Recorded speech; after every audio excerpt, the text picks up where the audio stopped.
if we consider, which this is one of my favorite lines in your talk, and when you reference the McKinsey study, it talks about how CEOs were 500% more productive in flow states, and making the illusion that you could come in on Monday and get one day's worth of work done in flow and be done for the week and get as much done as other people who are in a steady state.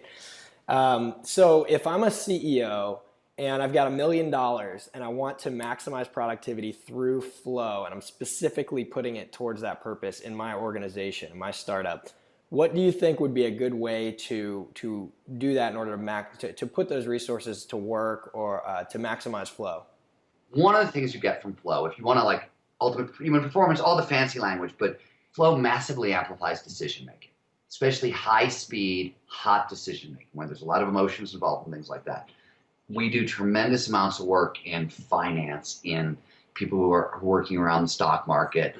Anybody making high speed decisions, we've been working with them because you can train up decision making, right? So there's some interesting research in flow where essentially what happens in flow, right? We're trading conscious processing for subconscious processing. Well, we've now measured how much faster your subconscious is than your conscious mind at making decisions. There's a 7-second gap. So that's 7 seconds faster. Your unconscious is 7 seconds faster, right? Wow. So Wayne Gretzky used to talk to about being able to skate where the puck's going to be. That's what he meant, right? He's using flow to make high-speed decisions, and it almost feels like you can predict the future because you're literally moving 7 seconds faster than your conscious mind, which is how you're normally making decisions. Do you think that maybe it's that we make, when you say you make better decisions from your unconscious, do you think that mostly applies to athletics and like regurgitation of information? Or because when I think of the unconscious, certain things can be trained into your unconscious, stories that we have about the way we live our life that can be actually a hindrance to your growth, and that those are operating 7 seconds faster than your conscious mind. And so how do you see that kind of interplay? Well, so here's what you gain with the subconscious. And flow really, because there's a flow cycle, right? The flow state is one part of a cycle, and there's a part of the flow cycle where you're really using your conscious mind. So you sort of get a best of the both worlds thing going on here. But the subconscious has 3 advantages. One, it's very, very fast, right? As we've talked about. It also has almost unlimited RAM. Your working memory maximizes out at 7 items. And in most studies, they find you can kind of think about 4 things of information at once. The subconscious, unconscious, it's almost unlimited, right? So you can make huge pattern leaps and connections between ideas and all the things you need for creativity and innovation.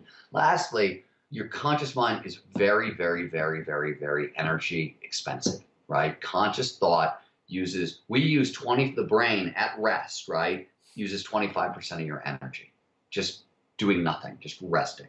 And it goes up from there as we kind of get on task.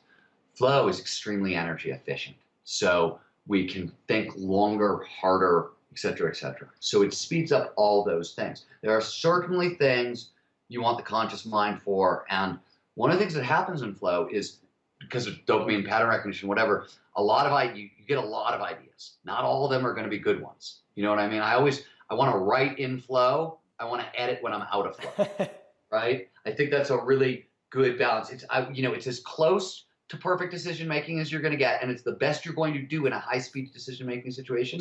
But if you have the chance to evaluate afterwards, do. If what you've heard on Flow Research Collective Radio has been helpful, please consider doing us a solid and leaving us a review on Apple Podcasts, Spotify, or wherever you are listening to this. Reviews help us connect to a wider audience so we can get these peak performance principles out to more people.